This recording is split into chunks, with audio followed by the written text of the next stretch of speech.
So, mouth tape. I've been using it now for what? Well, we both have. I know you keep saying you, and I'm like, I have been there. I don't know why I too. keep thinking that you're not, because I cut you a piece every single night. So. That's how you brought it up. Like, yeah, well, since I've been using it, we talked about it on the podcast and whatever. I'm like, so have I. Only me.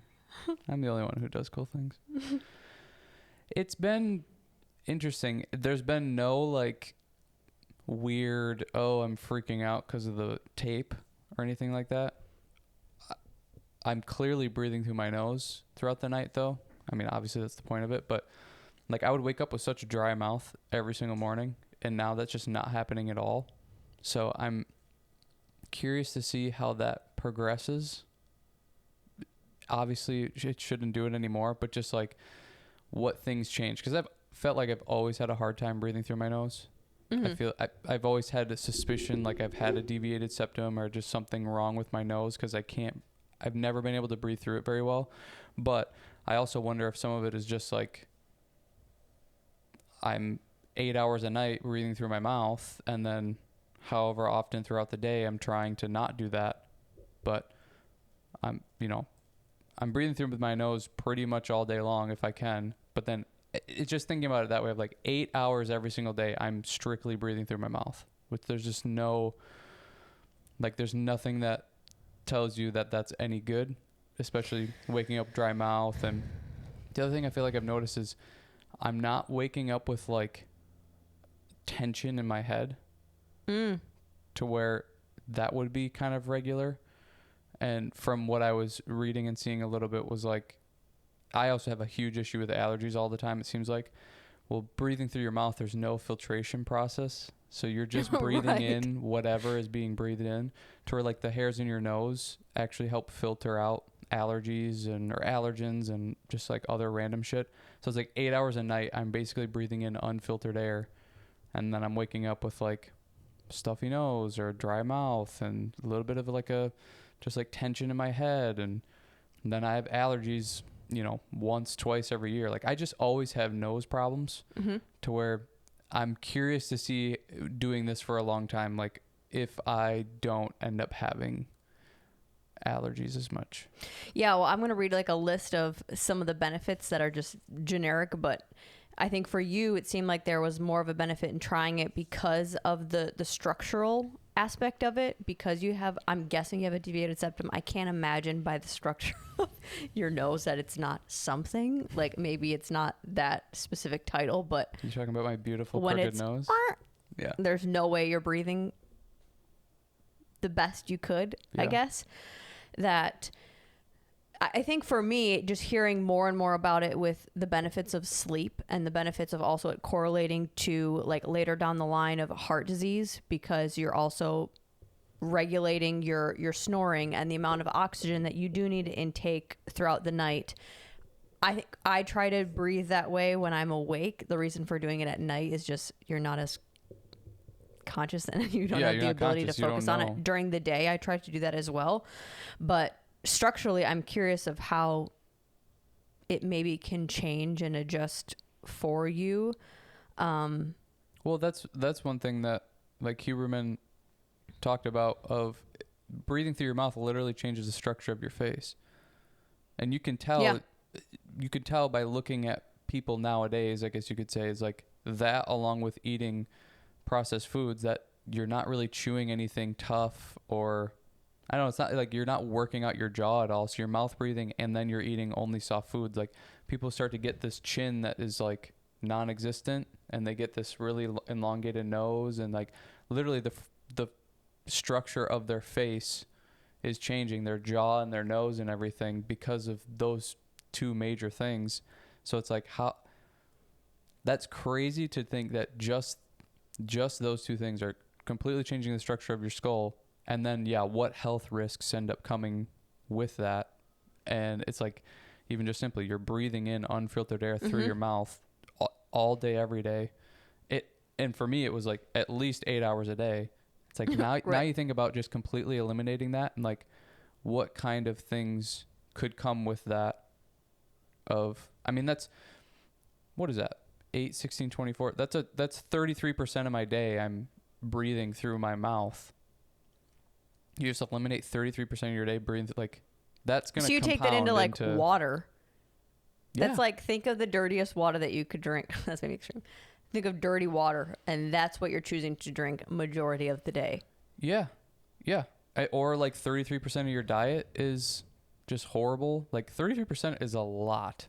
I have a list of things that I wrote down that are just like baseline. Some of you kind of already talked about them, but air inhaled through the nose, it also regulates the temperature like you're talking about. It increases or it like balances the warm and the cold so that it's the best temperature for your body, which is also why it's going to not have any part of your things dry out.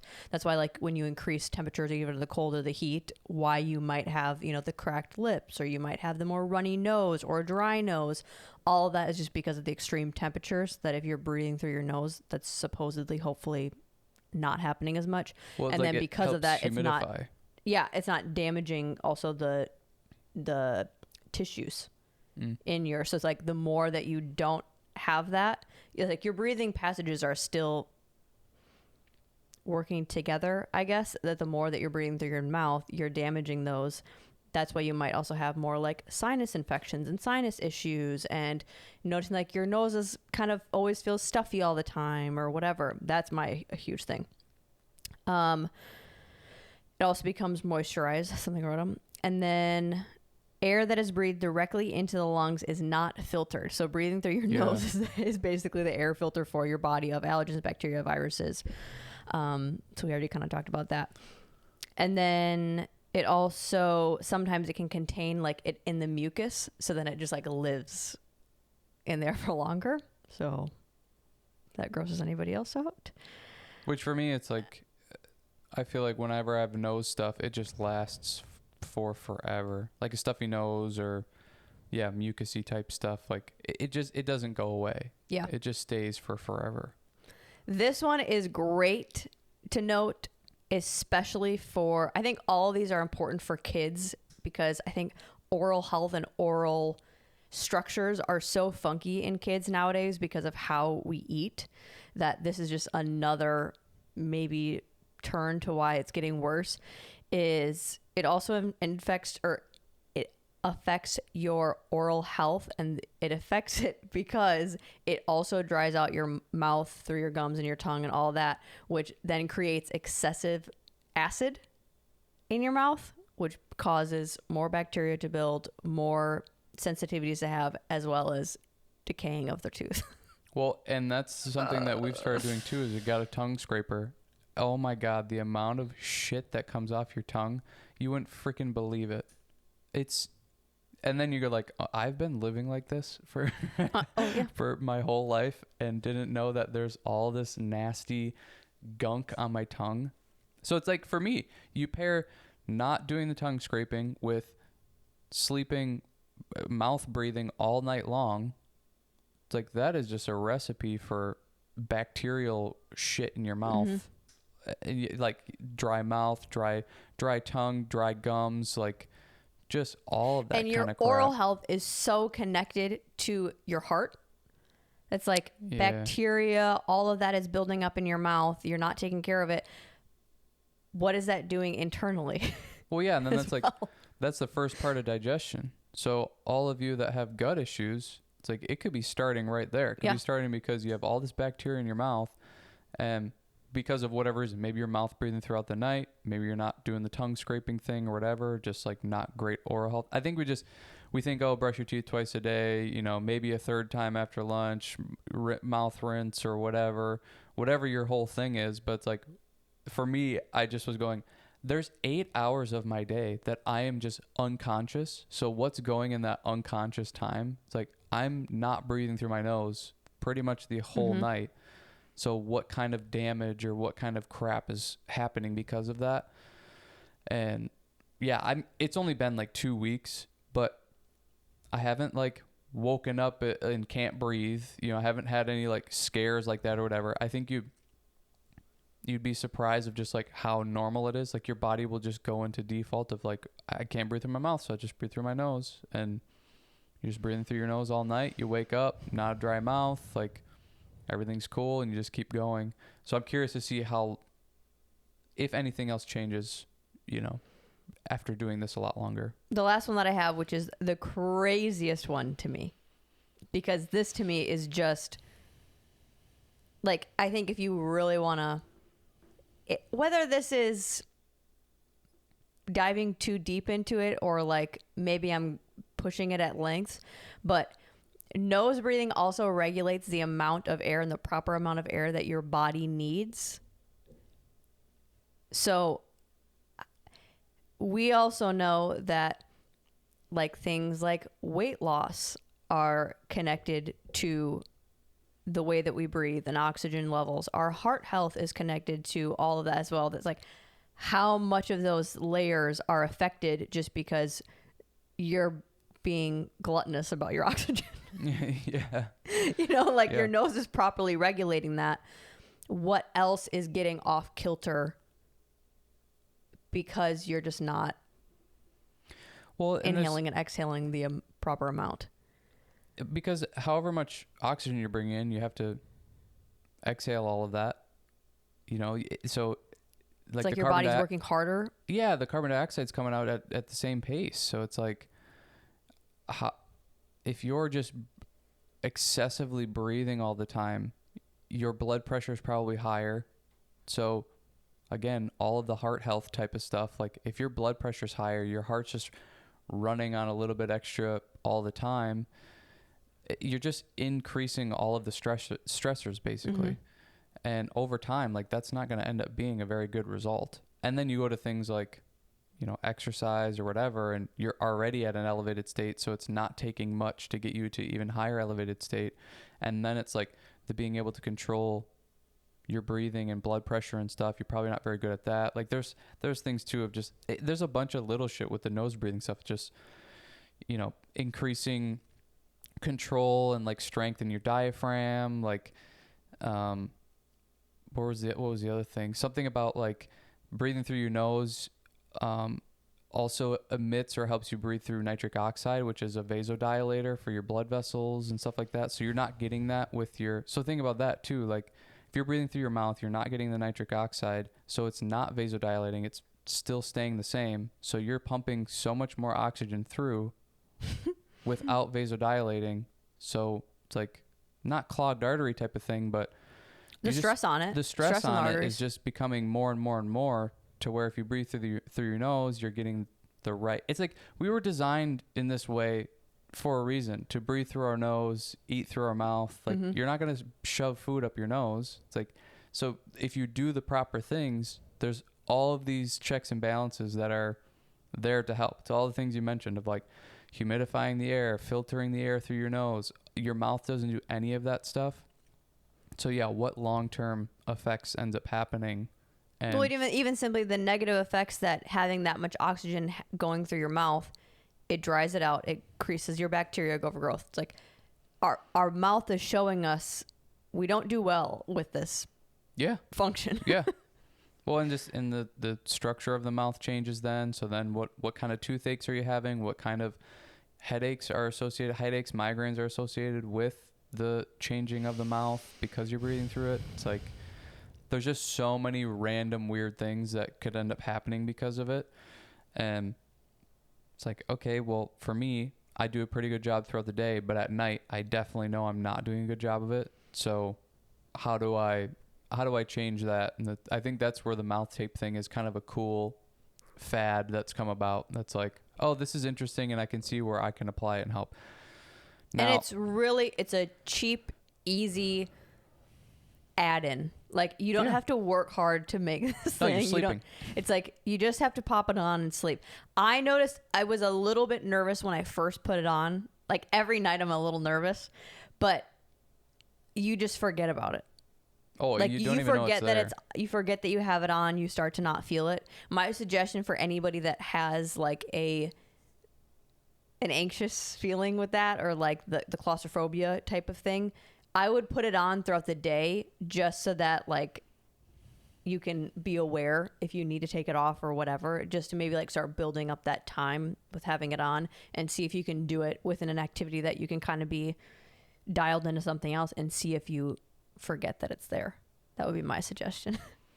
I think too, like connecting it to breathing and like anxiousness and all that kind of stuff. Like there's good correlation between that of just not being able to breathe correctly and not having that skill almost or the strength to do that.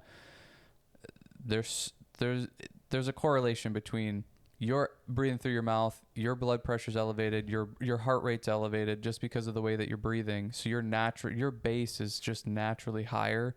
And then when something makes you a little bit anxious, it's elevating to levels that like you're working out. Yeah. So breathing through your nose, helping control that more, bring your heart rate down. There's got to be some sort of connection with that and anxiousness. I mean, there is. That's what they talk about even when somebody's having a panic attack or feeling anxious is like, take deep breaths. And it's like, that's the worst you could do.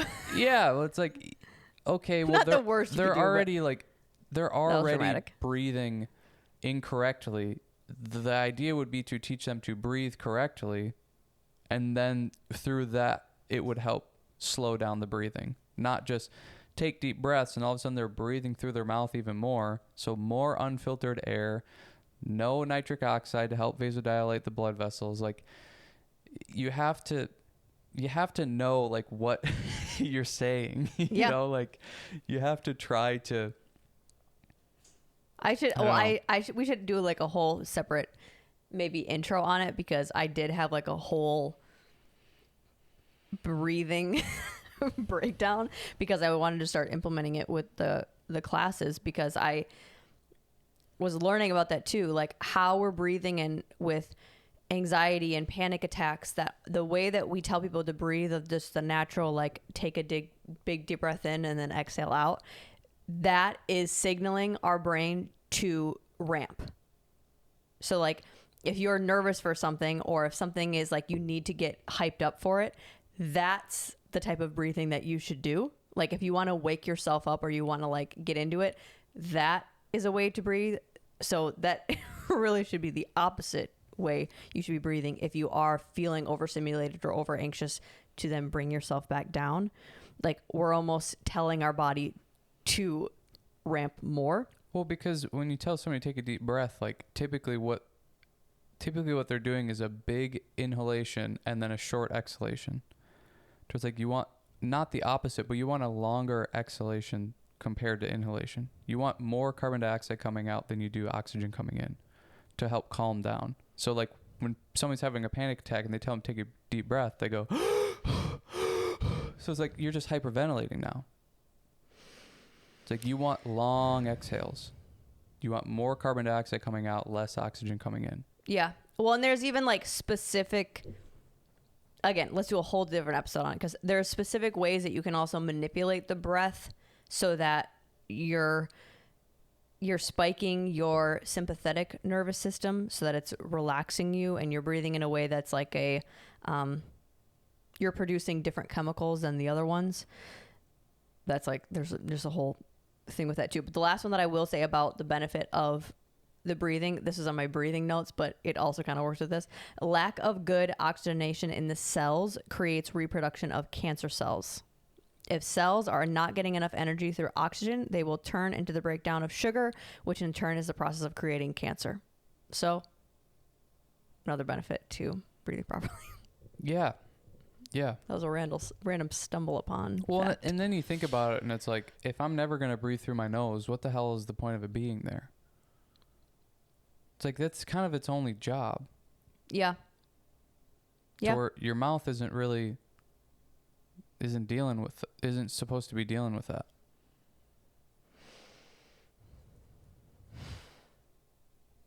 Sometimes it's just like, use common sense. Sure. Like, what else is your nose for? You know, you don't use your. That's what's the craziest thing too. If you like look up the facial structure ones, it's like if you're at all vain or care about looks, let that be your motivator. Well, that's something because wow. That's something that I've said to you. Like I after listening to the Huberman ones about breathing and about just like the eating processed foods, like I think he shows pictures in it maybe. And it's like, oh, I see those people all the time. You can start to like pick people out. You start like to that be able now. to pick it out of like, Yeah. oh, you probably mouth breathe and you probably are eating mostly processed foods. And it's crazy. It's crazy. And it's like, yeah, it makes me want to like make sure I'm eating. Like I don't mind. Like I eat the fat out of red meat. I'll sit there and chew it and chew it and chew it because I know, okay, well, this is helping the structure of my jaw. Mm-hmm. Like this is the somewhat of the benefit of eating the fat and the cartilage and all that gross shit that everybody cuts off and spits out. So it's like, okay, but if you only eat mush your whole life, the structure of your face and your jaw changes, and then yeah, all the health risks come in. And yeah, like being vain about it. That's like, another thing I want to start not great doing more because we have it is the mastic gum. Yeah.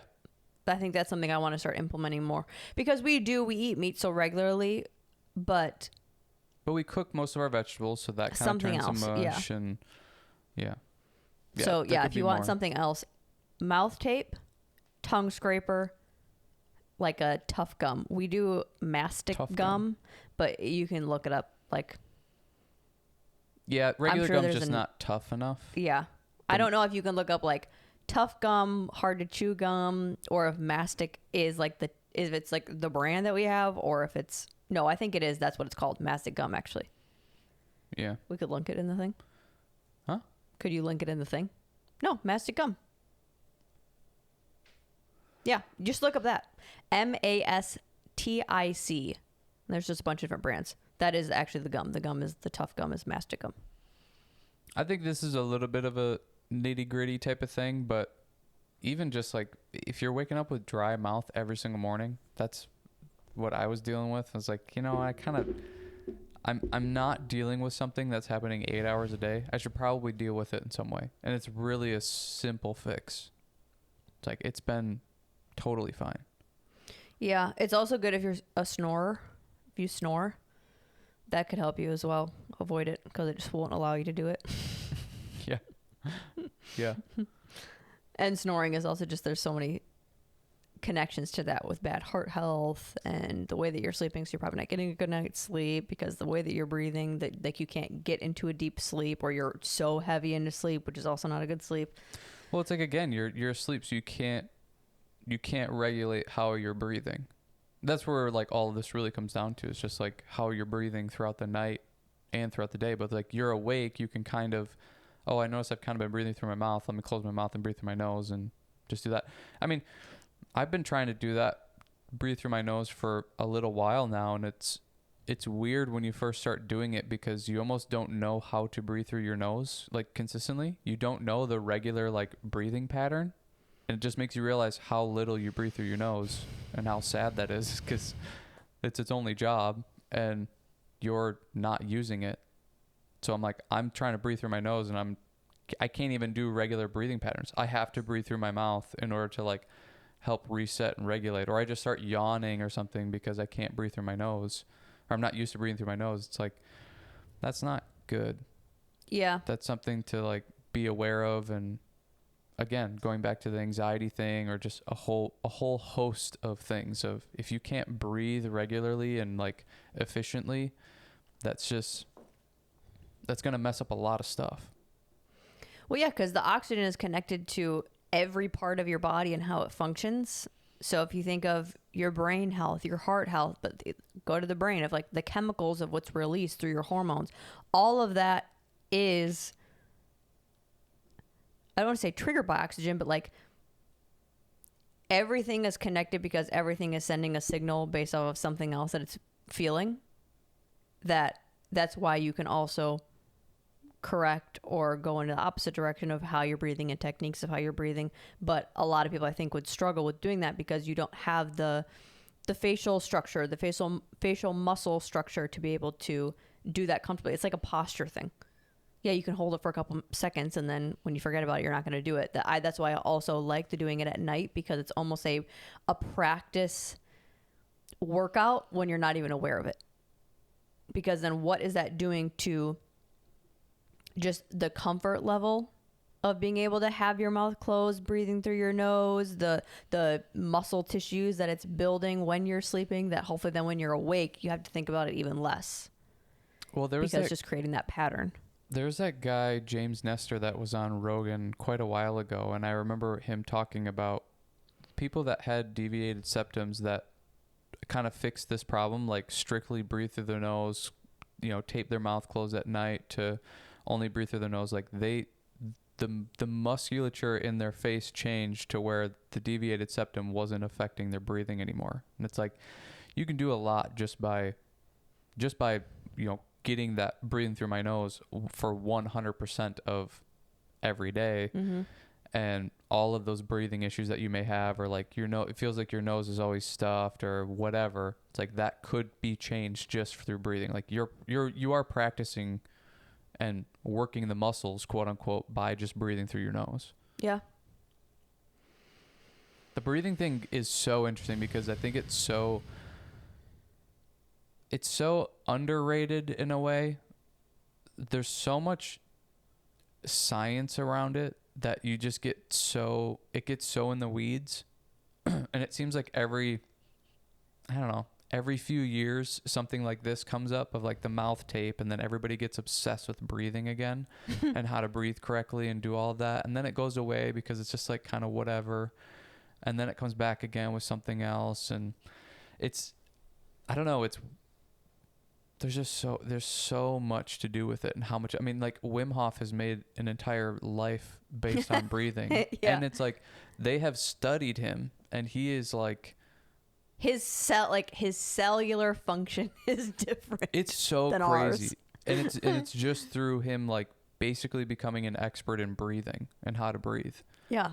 I mean, I think they did a study with him of getting in some sort of cold plunge type of thing. I don't remember what the temperature of it was, but he was able to, I think he was not only able to regulate his body temperature, but make his body temperature warmer while sitting in like an ice bath.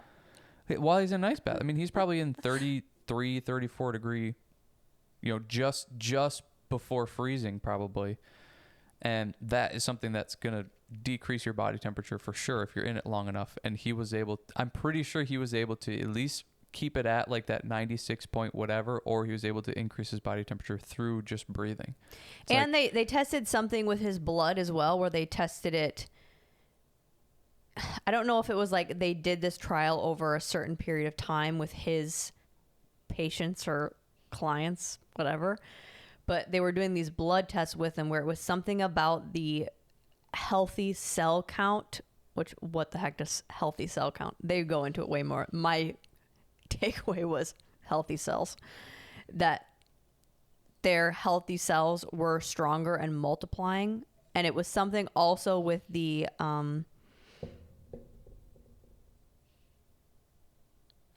what is it? The brown fat thing. Oh yeah. Where it was like some like their regulation of the metabolism and the brown fat and losing weight and all of that was a little bit better because just simply your temperature control, like the ability to withstand the super hot and the super cold. He's able to do both of those through his breathing. That like his immune system was crazy awesome. The something they tested his blood for something. And that drives me nuts that I don't remember what it was, because that was the coolest takeaway for me. It was not the temperature change. It was what they had tested in his blood. Where it was like, he can withstand like any disease. Yeah. That's something to get so nerded out by, is the breathing stuff.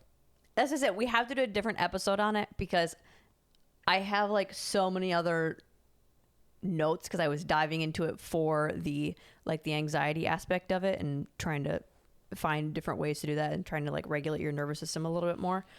But I would want to do a deeper dive on that. Yeah, first. that and water. I feel like the water one would be also crazy, because you'd hear, drink water, it's good for you, but that's as far as anybody knows. They maybe know hydration. Ooh, you get hydrated, but there's not a lot of general information, but there's like study upon study about water and its effects on the body and how helpful it is and all of that type of stuff. And it's just like, it just drink water. That's all you need to know. And I wonder if things like that with breathing or with water, where it's just like, oh, make sure you're breathing properly and breathe through your nose or drink a lot of water. If it's so basic and so baseline, it's almost not scientific enough for people to get really interested in it. Sure. They think just like, oh yeah, drink some water, whatever. Like, it's probably not that big of a deal. They just say it's better for you to drink more water. You almost need to make it nerdy in order for it to be interesting.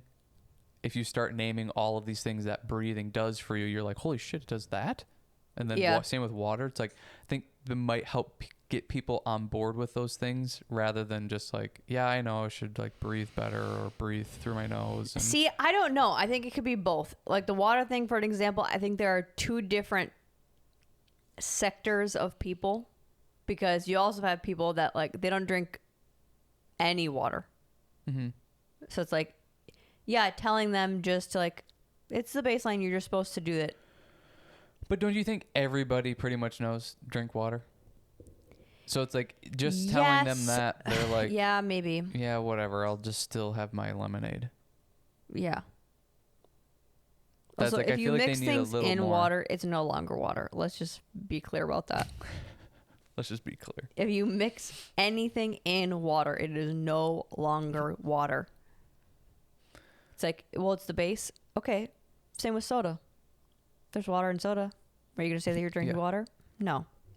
Think of the chemical compounds. You're changing it. Yeah. Yeah. Well, and even that, like the electrolyte thing. Until maybe 6 years ago, so rough, I don't know, but like I was very old before I even knew what an electrolyte was. Yeah. I was like, Gatorade, like whatever's in Gatorade, like what's an electrolyte? They say like drink your electrolytes. What is that? Mm-hmm. It's like breaking down the minerals and why the electrolytes and what they do, and also different types of the compounds of the minerals. It's like, yeah, you could say hydrate, just drink more water. It's like, but maybe not. It's like, there's so much kind of more in depth to that you could get. I think the average person, yes, just drink more regular ass water. Probably going to be beneficial if you only drink like 1 16-ounce a day. Yeah. But the one, I think people just they don't know that the breathing thing, the water thing, it's attributed to things that you wouldn't think, I guess. It's like water with, I think hydration and headaches, typically people know that, but like breathing and headaches, people don't really know that. Water and digestive stuff. Yeah. Water and inflammation, like, and, joints that hurt. It's like same with breathing. Like, how much oxygen are you getting? And like filtered oxygen are you getting through your body to your muscles? That's going to help inflammation. It's like, it's just the weird little stuff. I don't think people, they're like, yeah, breathe through your nose. Okay. Drink some water. But it's like the issues that you have right now potentially could be solved by drinking more water or breathing properly. And again, you want to talk about the vein. Breathing properly, drinking more water, it's going to make you look better. Yeah. Like every high-end facialist, dermatologist, that's the first thing they will tell you is like, you have to be drinking more water. Yeah. Your skin is dehydrated from the inside out. Drink more water and it's going to automatically bring life back into you. I think this is the thing that I don't understand, is that I need to get better at, is bringing up the vanity part more. Because that's my main driver for most don't changes. care about it so much that I don't even ever think about it. I only think about it from the health functioning aspect, to where most people are probably like, yeah, but how is that going to make me look? Right. And I just never think about that. I think I correlate both of them together. If I'm healthier, I'm going to look better. So that's a benefit. Yeah, and I just go like, you're healthier. That's the goal. cares what you look like? Yeah, I do. Yeah, I just don't. That's where I miss the mark. Because I'm like, well, why do you care? It's like, it's more important to be healthy than it is to look a certain way. Yeah, and maybe you're speaking to different people, different audiences. I think. No, I'm not. That's what I'm saying is my problem. No, but I'm sure there are some people that are like you. They're like, I don't really care that much. But it's like working out to look a certain way, eating healthy to look a certain way, like using certain clean products to also look a certain way to look better. Like everything is to enhance the look. It's not my main driver, but it's definitely like, oh, well, that would be better. If I get my gut healthier, I will be able to stay not bloated, which is in turn skinnier. Yeah. And then because my gut is healthier, my face won't break out. My hair hopefully won't fall out. Like everything looks should hopefully correlate with that. That's going to be the title of the podcast. Everything to enhance the looks. All about the looks. All about the looks. Yeah. I don't know. I would guess a lot of people do make adjustments for the looks until a certain age, and then I think it becomes more about your health. Yeah, I agree. I Because think kind of like whatever is declining and what you need to focus on.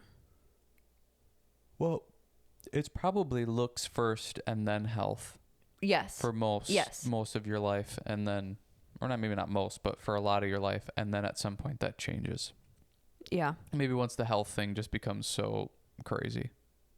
Yeah, I guess I just got to start coming from that point of view more of like, okay, this will make you look better. It's like all the breathing stuff that we were just talking about. Like, hey, you want to have not a jacked up face? Breathe through your nose. You want to have a more appealing, attractive head? Like, breathe through your nose, not through your mouth. Look around and eat foods that are harder to eat. Don't eat mush. Like, eat fruits, vegetables, raw, and meat and nuts and things that you have to chew more than 2 times and swallow. It's like, that's where I should probably start. And then it's like, oh, and by the way, that's healthy for you. Just throw that in there. They did a study. Who is they? I don't know. But there was a study done. Who? There was a study done where they asked a group of the population, what age did they feel the most attractive or the most satisfied with their looks? Guess what the age group was. 8. An 8-year-old's not even aware of their looks, probably. Guess what age they felt the most attractive. I'm gonna say the obvious, like probably 20. 50 and up. 50 to 60 is when people were the most satisfied with their looks. And I think that is correlated to what you just said of those are the people that focus more on doing things for their health. That I think it's just like, well, when you start doing that, you will feel better. Everything will be a little bit more regulated. It's like when you're happy, your confidence goes up. When you're happy, you feel more invigorated for life. And then when you're feeling happy, you're probably, when you look in the mirror, feel a little bit better about yourself because just your overall emotions are feeling up. That you're also doing things and living in a life that is enriching to your health, not just always searching for the quick fixes or the things just for the looks, or you're working out for the looks and everything is just about physical appearance. That when you get to 50s and up, you're working out for function and to be able to walk properly, sit down and stand up, be able to go on long walks, maybe bike rides. You're getting outside in the sun and in the air. You're focused on drinking water and you're eating a little bit healthier. Then in turn, those people that like how they look the best. Yeah, I think My guess would be they probably get to that point and they have that switch of like health is more important than looks now, and they probably are accepting what they look like more, and because they're into the health portion, their focus is on that now. It's less on the looks, so then they're almost more surprised of like how good they do look, because they've just taken their focus off of it. Yeah. So I think there's like an acceptance in there too, though. That's like, yeah, I'm not really worrying about that anymore. I don't care about that as much anymore. And like I've accepted like what I look like, or, you know, who I am type of thing. And then when they're able to look back or look at it from a different lens, they're like, yeah, I kind of look good. It's like, yeah, because you're not so obsessed with it anymore. Not everything you're doing is going towards that one thing. Yeah. And it sucks that for most people that's in their 50s and 60s that they get to that point. It's like you could just work on that and get to that point now. You don't have to wait till you're 50 or 60 to start focusing on health more than looks. Because like you said, typically if you're healthier, you're going to look better.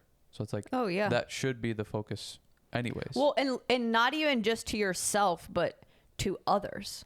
Like biologically, if we see a healthier person, we deem them as more attractive because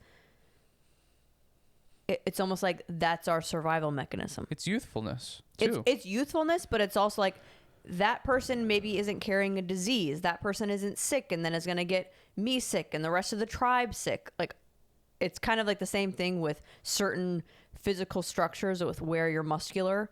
We deem that as a better fit for reproduction because then that means they're going to be able to birth better. They're going to be able to live through childbirth. They'll be able to get pregnant easier. Or on the male side, like if they have certain muscular structures versus the other, those are kind of the guys that were able to go out and hunt and be able to provide for you and fight off enemies or whatever.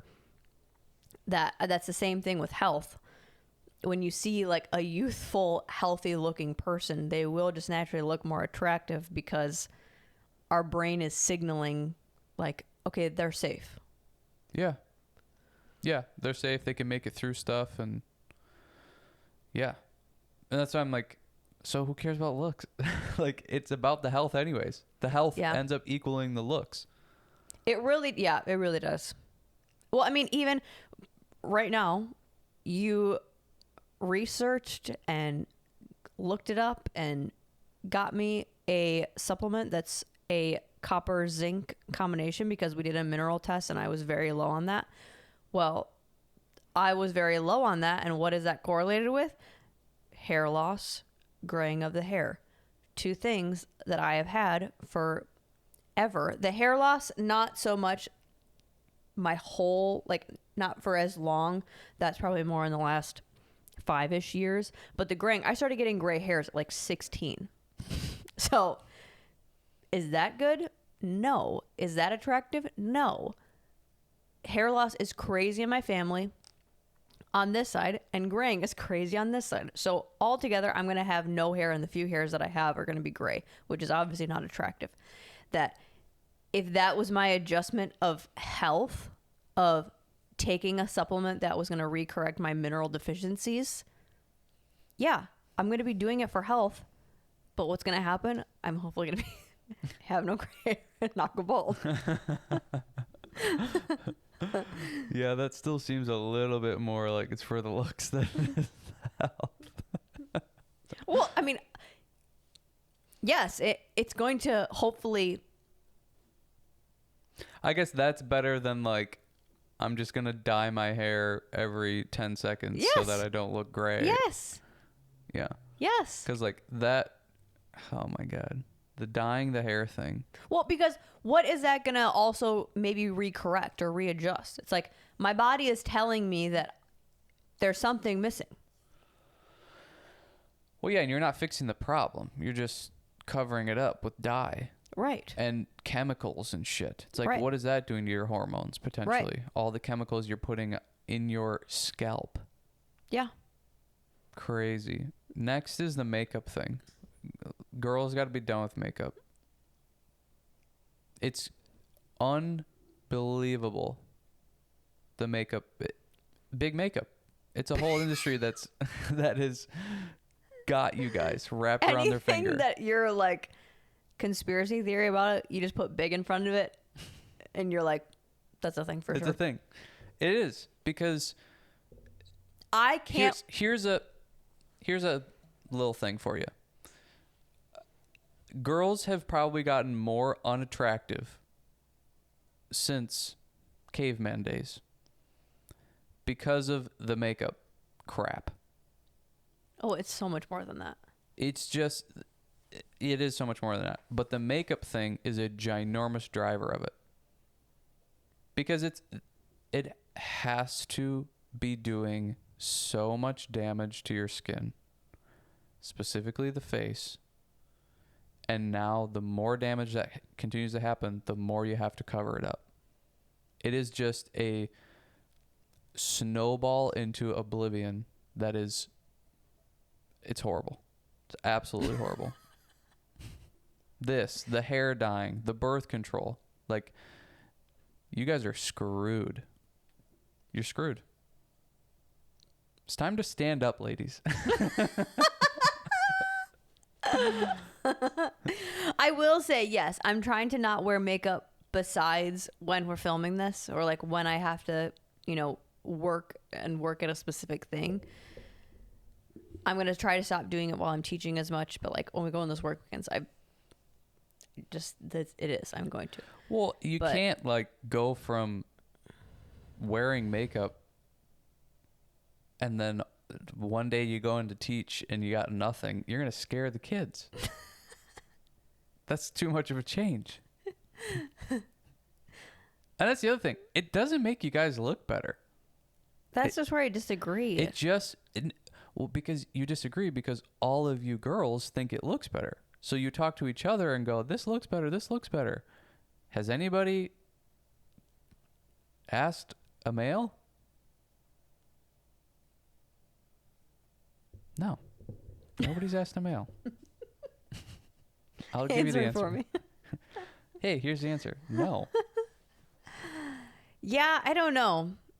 That's what's so funny about just men and women is the men do stuff that they think matters and the women care about, and that's not the case. And then the same on the opposite end. It's like, we don't care about makeup.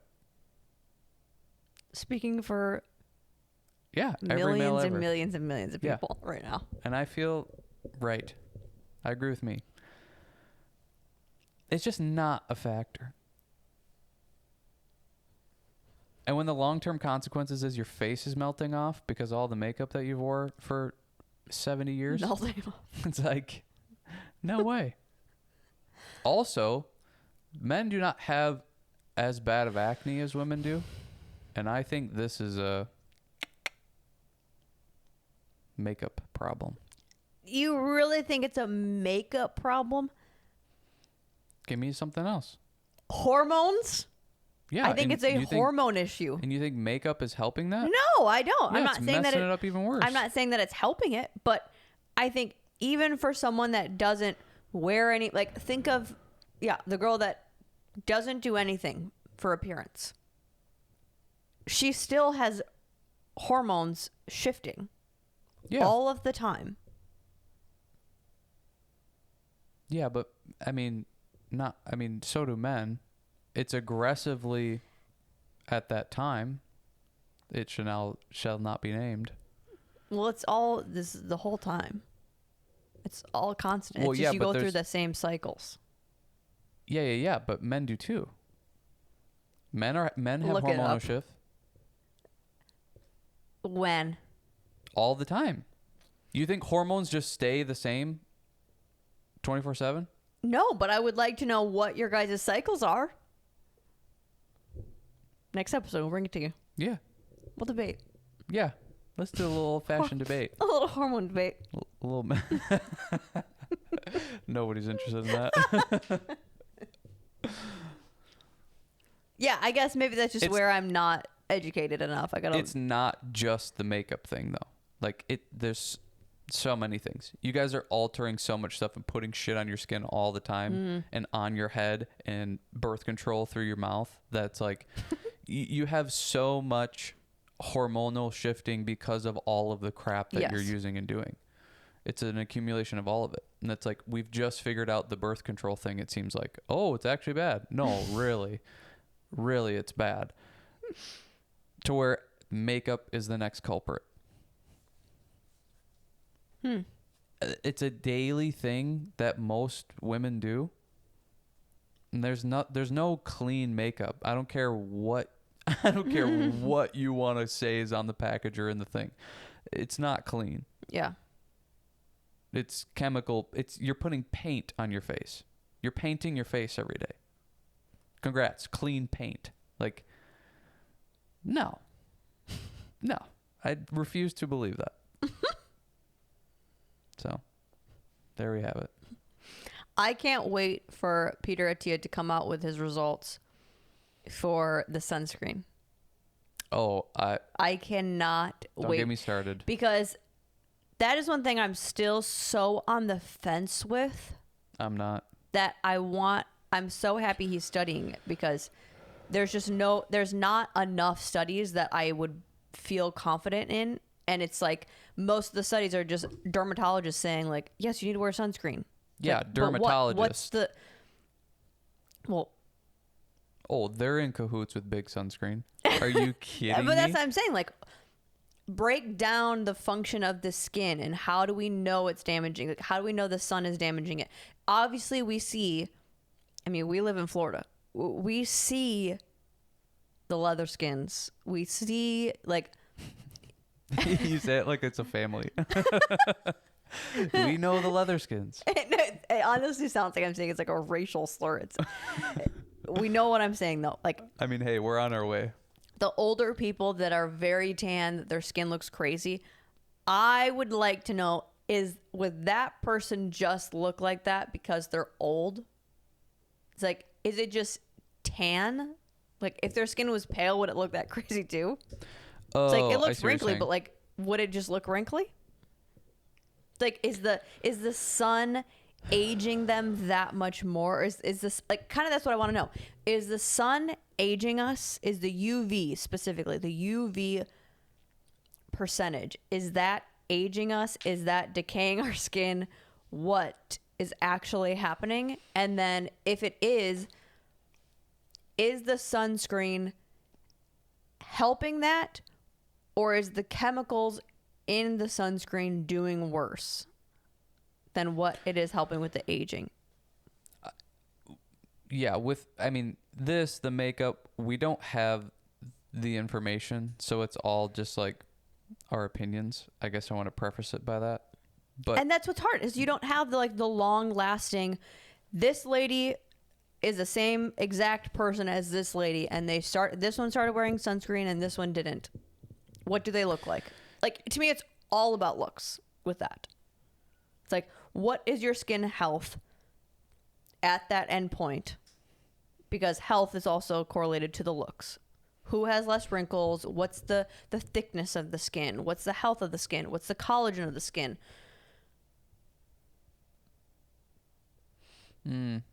That's something else to look up too, is like, what's the deal with wrinkles? Because that might not have to do with the sun. That's what's been told. That might just be an aging thing. Because like, there's people that are older that have wrinkles. Like, I think it's just the elasticity in your skin. Well, yes, the collagen is starts to gone. go away. But that doesn't have anything to do with the sun. Does it make it worse? My understanding of the damage of the sun is it's killing off the cells. So like, it's not killing off cells. Maybe. It's damaging the barriers of the skin. So it's not going to do that replenishing. It's not going to renew anymore. Well, and this is my whole problem with the sun and the sunscreen stuff is, yeah, when you push things to the extreme, there's going to be damage. You can work out and you can have damage from that because you're pushing it so much and too far for your body to recover. Just past the point of it being beneficial. It's now not. Mm-hmm. To me, that's the whole sun thing. Yeah, you go outside and you get burnt. Yeah, you're out there too long.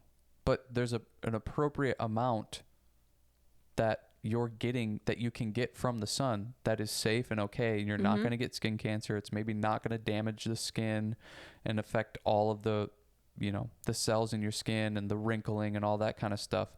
And to me, I'm just like, so the solution is to put chemical white paste on yourself to protect from, like, again, this is big sunscreen talking. Like, oh, the sun is damaging, going to give you sun cancer. Here, use our product. Like, yeah, what a great sales pitch. But sure. I mean, I want to see, this is where I like you said, I want to see the Peter Attia's thing. I want to see the amount of people that have legitimately gotten skin cancer from being out in the sun too long and not from something else or other things, because there's probably too many factors to know, but it's like out in the sun too long, like your body won't, almost like it won't allow you to do that. Just like working out to oblivion won't allow it either. At some point, it's going to break down and it's not going to let you do it anymore. But isn't that your skin burning? Yeah. And that's going to be a big telltale sign. Hey, stop doing this. So then you'd probably go inside. And if you don't, like, yes, then you're going to have major, major damage. But I don't think it's going to go to the point of skin cancer. I think you're going to get to the point to second, third degree burns. And so where do you think skin cancer is coming from? Oh, all the shit that we put on our skin. I think it comes from the sunscreen. I think it comes from the lotion, from the soaps we use, from the shampoos, the conditioners. It's also like the stuff we're eating, the stuff we're drinking. It's like cancer can just show up in places. So how many of it, it's never random per se, but like skin cancer, it's also a very weak, thin thing. And I think that's people's arguments for, well, yeah, that's where you get skin cancer from the sun, because your skin is thin and weak. Well, it's also like not super resilient. So if you have any sort of cancer cells that are building in your skin, that could be from anything. I mean, it's like, we know people that have had little things of skin cancer. Those people put a ton of sunscreen on. They avoid the sun. Like it's not the sun. It's funny because it's always also in areas where you put a shit ton of the sunscreen on. We have people, like, those people aren't Floridians. Yeah. So that'd be an interesting stat to look up. How many who gets people the in most Florida? sunscreen? Yeah. Or most skin cancer? Skin cancer per capita. We looked that up with divorce and then rates too. sunscreen per capita.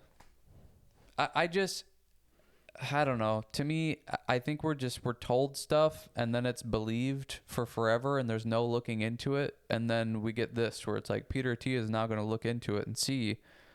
And I don't know. Even if it comes back of like, yeah, skin is like the sun is horrible for you, don't do it. I'm going to go, yeah, no. My common sense won't let me do that. There's no way that this manufactured white paste is helping protect me. There's no way.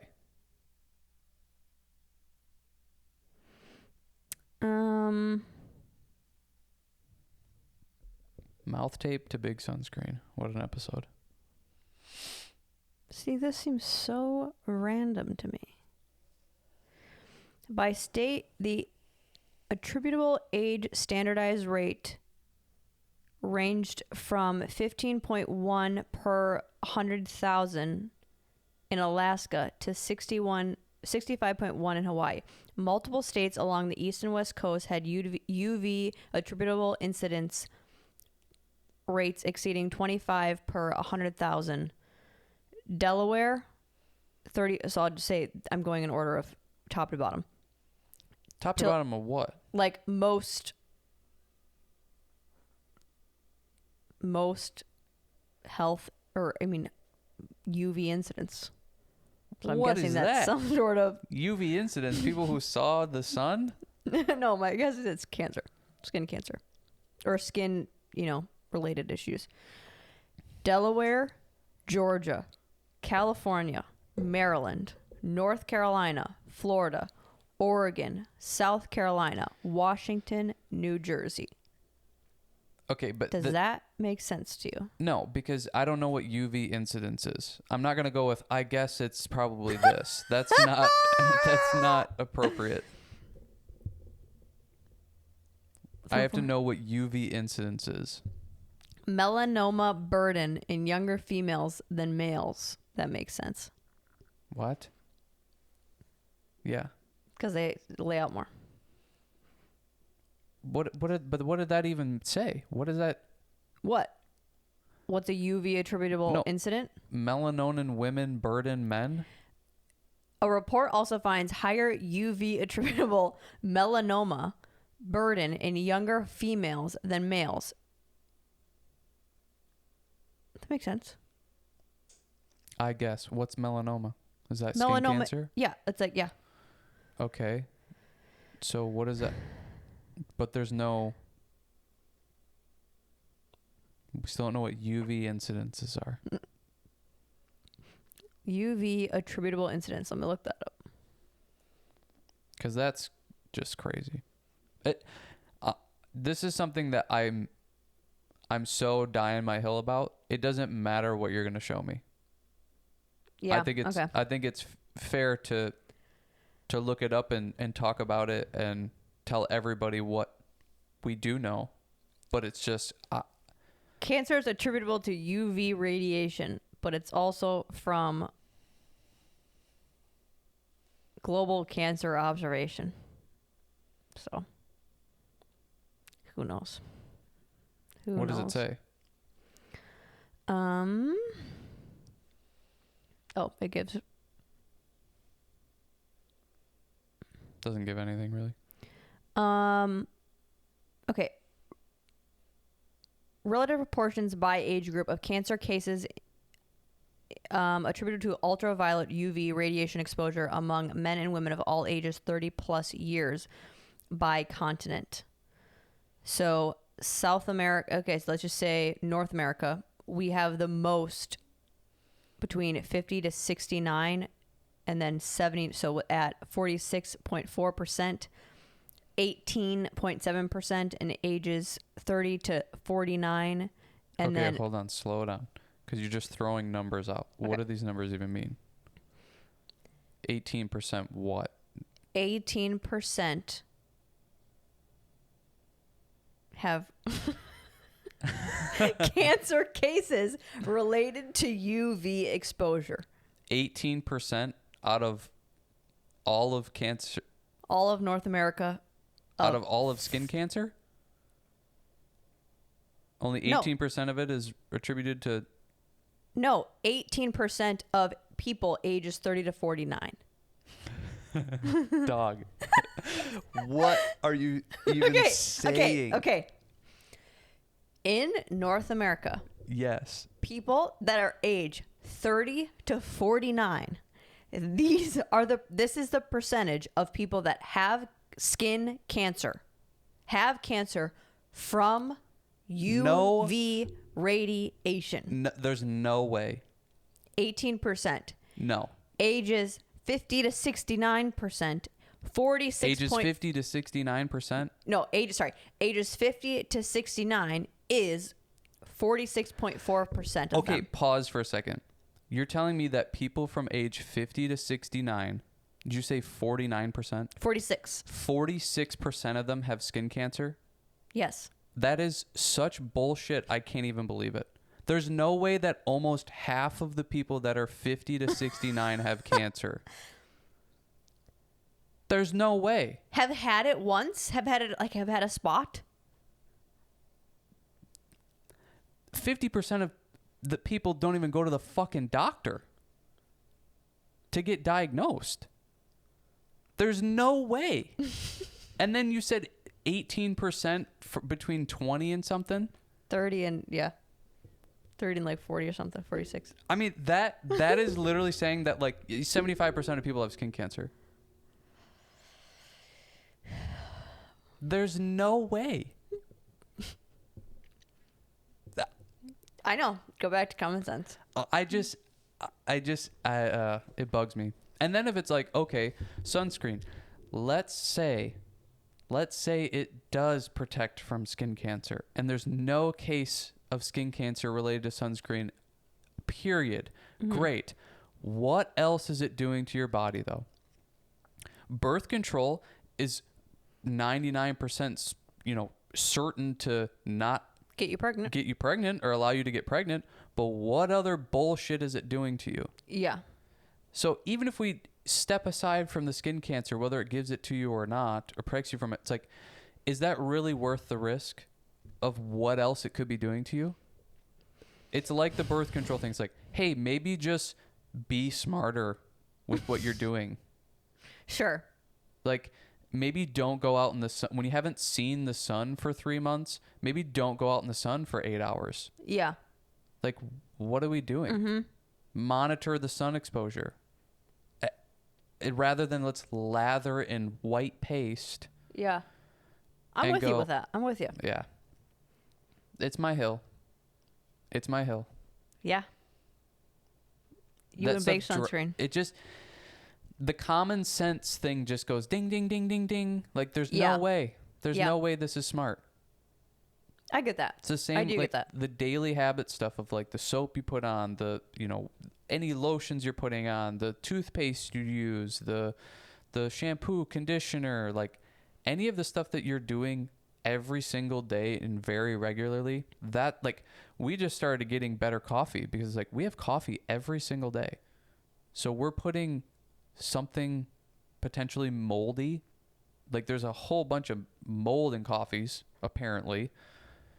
We're doing that every single day. It's like you're just low dose sickening yourself every single day. You're low dose increasing the risks of cancer every single day by having all of these weird chemicals and toxic shit from your soaps and your sunscreens and all this kind of stuff. It's like, I'm cutting that out. Yeah. It's like, that just doesn't make sense in my head. It doesn't make sense to me. Pots and pans, all your whatever it is, non-stick bullshit. What do you think makes it non-stick? It's not some natural, beautiful material from the earth. It's PFAS. It's PFAS.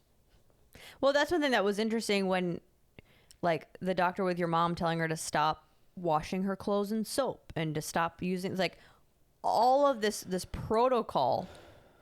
And it's like, well, wait, why are we all not doing that then? Yeah. Why are we not all doing this? If you're telling me that all these soaps and chemicals in the laundry detergent is really bad for skin irritation,